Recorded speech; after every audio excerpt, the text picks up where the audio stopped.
मंत्री असलम शेख बोलतायत, थेट जाऊया। किसी के शादी में भी जाता हूँ तो वहाँ कोई मिलता है, वो बोल देता है कि भाई मेरे बच्चे का जन्मदिन है, आप आ जाना। ठीक है, लिख लेते हैं। किसी के फ्यूनरल में जाते हैं, वहाँ भी लोग बोलते हैं कि भैया ये ख़त्म होने के 5 दिन बाद मेरा प्रोग्राम है, वहाँ आ जाना। तो जिस प्रोग्राम में मैं जाता हूँ या जाना चाहता हूँ, वहाँ उसका नंबर लेता हूँ, वहाँ उसकी डिटेल्स लेता हूँ।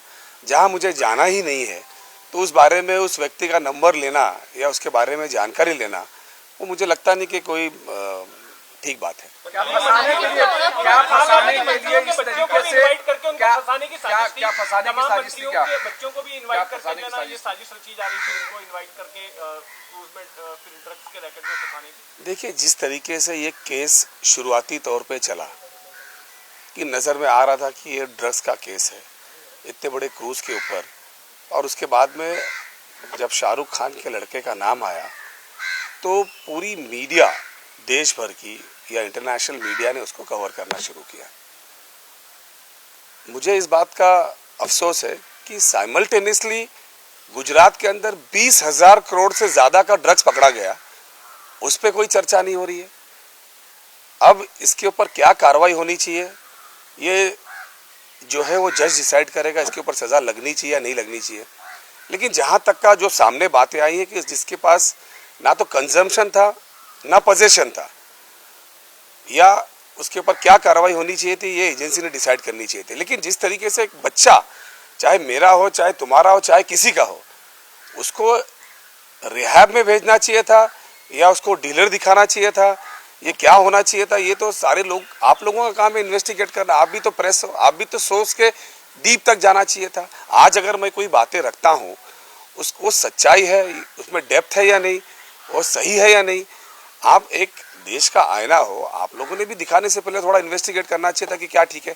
अब जिस हिसाब से तथ्य सामने आ रहे हैं वो कुछ और ही चीज दिखाई दे रही है। लेकिन जिस तरीके से आपको इनवाइट किया गया, जिस तरीके से आपको इनवाइट किया गया और कहा गया कि इस पूरे मामले में जिस तरीके से जिस तरीके तुमच्या वारंवार संपर्कात होता, त्याने तुम्हाला अनेक फोन केले असा दावा केला गेलाय। कासिफने तुम्हाला किती वेळ संपर्क केला? कासिफकडे माझा मोबाईल आहे की नाही हे मला माहीत नाही, कारण माझा मोबाईल जास्त माझे पीएकडे असतोय।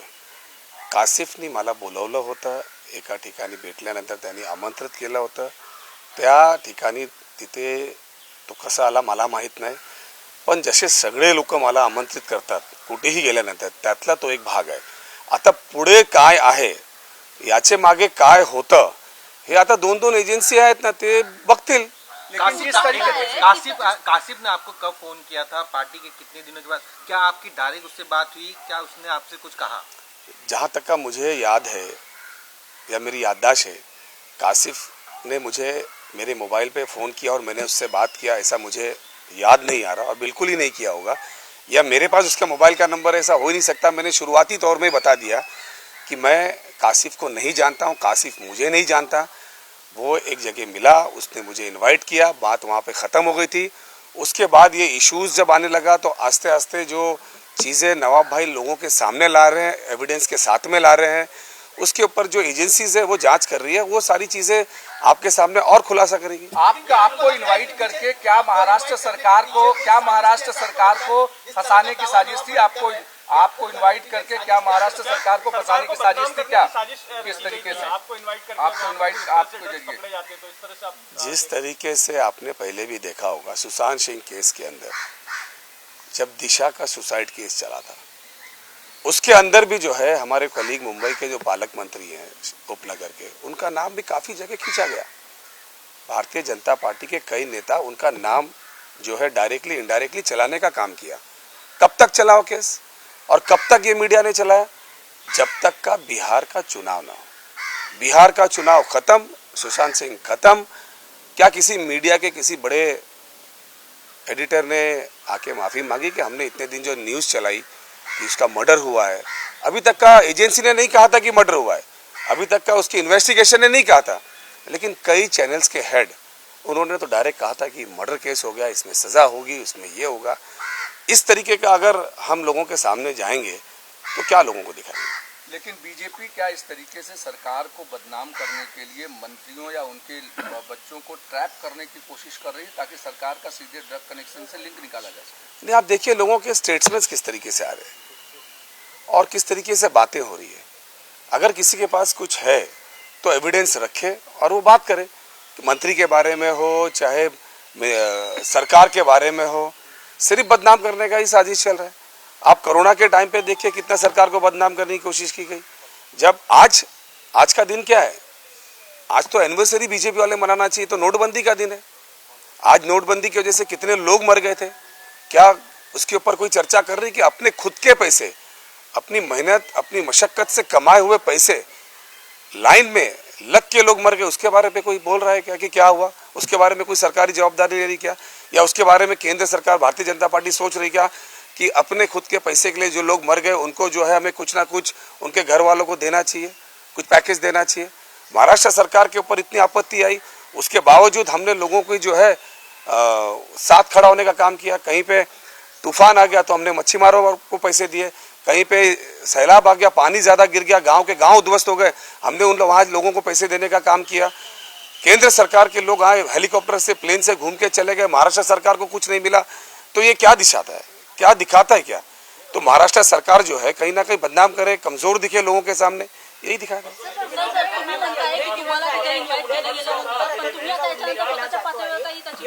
तुमच्या नावाचा उल्लेख का झाला नाही किंवा एवढे दिवस काय माहिती मिळाली नव्हती तुम्हाला इन्व्हाइट केलं होतं म्हणून? असं आहे की आधी सगळ्यांनी केस काय चालवलं की शाहरुख खानचा मुलगा या ड्रग्सच्या केसमध्ये सापडला आणि मी आधीच तुम्हाला सांगितलं की त्याच्याकडे जेव्हा पुढची बातमी आली त्यामध्ये सांगण्यात आलं की याच्याकडे पोझिशन पण नव्हता, यांनी कन्झम्पशन पण नाही घेतलं, पण त्याचे दुसऱ्या मित्राकडे होता म्हणून त्याला आपण केसमध्ये घेतोय असे एजन्सीने सांगितली। त्याच्यानंतर व्हॉट्सअपच्या हिशोबाने जर आपण चालू लागलो तर या देशाचे 80% लोक जेलमध्ये असतात। मी आधीही सांगितलेलं आहे, व्हॉट्सअपचे चॅटला सुप्रीम कोर्ट किंवा हायकोर्ट याला मान्य करत नाही। आता तुम्ही मला सांगा हो, आता सगळे जे तुमचे चॅट असतात किंवा मंत्र्यांचे असतात किंवा नॉर्मल लोकांचे चॅटमध्ये मस्ती मजाक असतात ना, त्यामध्ये काही ना काही व्हिडिओ असतात। आताच काढला तर किती लोकांमध्ये व्हिडिओ दिसणार आणि कसे कसे दिवाळीचे दिसणार मला सांगायची गरज नाही। पण या पार्श्वभूमीवरती जर लोकांना आपण अटक करत राहिलो तर मला सांगा जेल का या देश कमी पडणार? खरं काय खोटा काय एजन्सीचं काम ते असतं।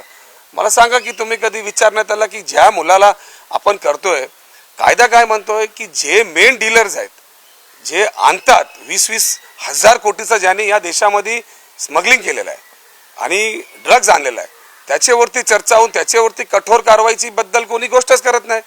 ज्या मुलांनी त्याला कंझ्युम केला त्यांना अटक करण्यात, त्याला जेलमध्ये टाकण्यात आलेलं आहे आणि वर्षोवर्ष बिचारे ते आतमध्ये राहत आहेत। खरं म्हणजे हे जे कोणाची मुलं असतील तर ते त्यांना जर अशी सवय झाली असेल त्यांना रिहॅबमध्ये पाठवा, त्यांना व्यवस्थित करा, त्यांना क्रिमिनल कशाला करता? तर तुम्ही काय मान्य करताय की तुम्हाला तिथे निमंत्रित केलं गेलं होतं, तुम्ही तुमच्या पातळीवरती याची काही माहिती घेतली का की क्रूजवरती कशा पद्धतीची पार्टी होती? बोलवलं गेलं आणि ती पार्टी कुठेतरी हाय प्रोफाईल पार्टी आहे आणि आधी मंत्र्यांची मुलं त्यात येत आहेत, त्यामुळे अशा पद्धतीने बदनामी झाली। असं आहे की मला जर माहिती असली असती तर पोलिसांना मी ताबडतोब कारवाईचा आदेश दिला असता। मी स्वतः एक पोर्ट मिनिस्टर आहे आणि या नात्याने त्यांना बोलवलं किंवा त्याला टुरिझमचं काय नवीन करायचं त्याकरता बोलवलं मला काहीच माहीत नाही। पण हे जे समोर येतोय की 1500, 2-3 हजार रुपयाचा पण तिथे जे काय सापडला की नाही सापडला मला माहीत नाही, पण जे 20,000 कोटीचा माल जिथे सापडला आहे तिथे जो व्यावसायिक आहे तो बोलतोय की आम्ही या 2 देशाचा आम्ही आता कन्साइनमेंट आणणार नाही। हे डिसाईड करणारे कोण आहेत? केंद्र सरकार डिसिजन घेतोय की कुठल्या राज्याबरोबर कुठल्या देशाबरोबर आपल्याला व्यवहार ठेवायचा की नाही ठेवायचा आहे। हा देश जे आहे ते सरकार चालवणार की उद्योगपती चालवणार हे तुम्ही सरळ पहिला ठरवा।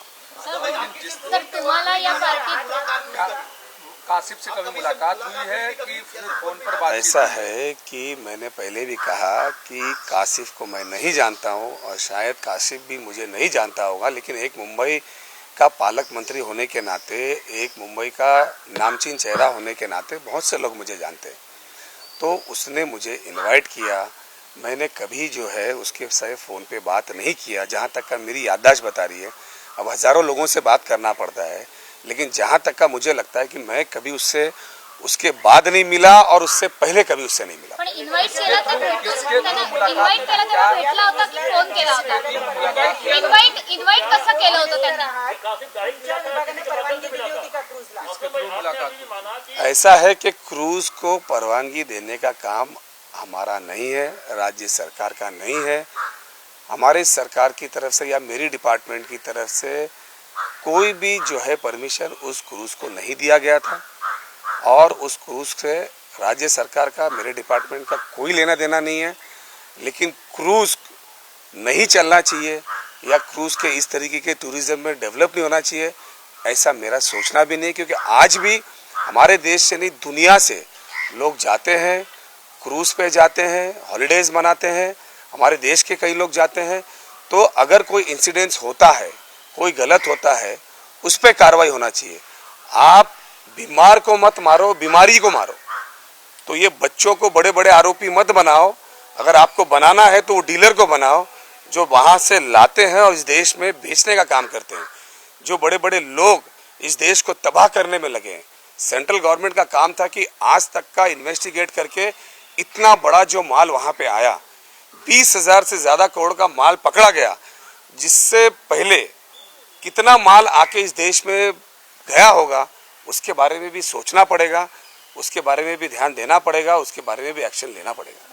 एक सवाल है, क्या मुंबई एसआयटी पण आहे, एक तर तुम्ही एसआयटी कुठे जाल का, कशा पद्धतीने आमंत्रण दिलं, तुम्ही स्वतः याची माहिती घेऊन द्याल का, आणि जर गरज पडली तर तुम्ही स्वतः एजन्सीला मदत कराल? असं आहे की दोन एजन्सी याच्यावरती काम करत आहे आणि जेव्हा जेव्हा त्यांना वाटेल की याच्यात काय तथ्य आहे तर एजन्सी आणणार। आता एजन्सीला आपण शिकवणार का, प्रेसवाले किंवा आपण शिकवणार की कसं त्यांनी कारवाई करायचं असतं, कशी कामं करायची असतं?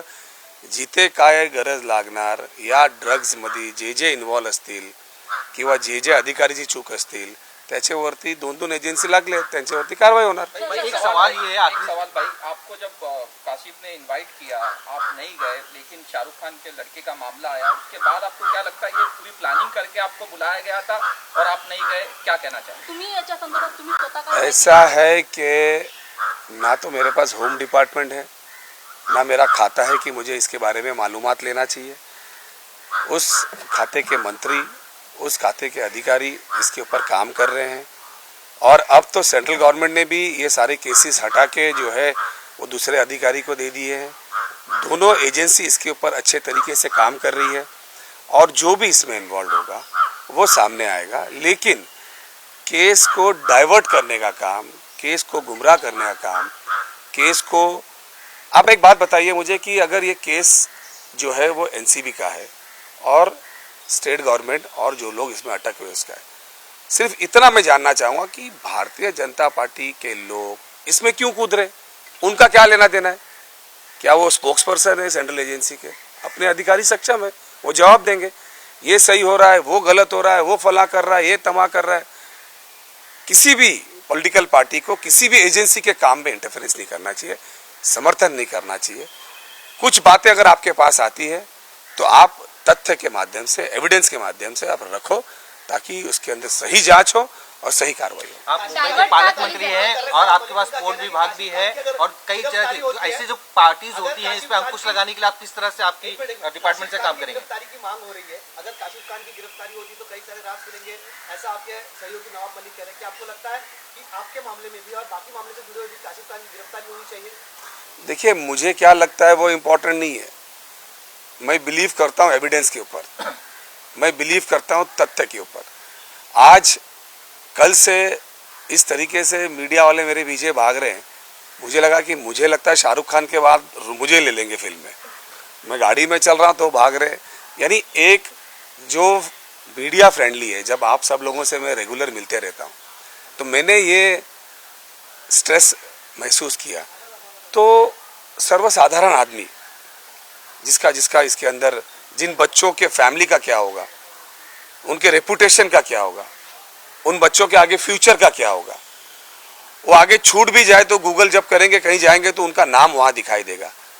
तो राजनीति किस लेवल पे लेके चली गई विरोधी पक्ष ने, इसको देखना चाहिए कि कितनी नीचे जाना चाहिए।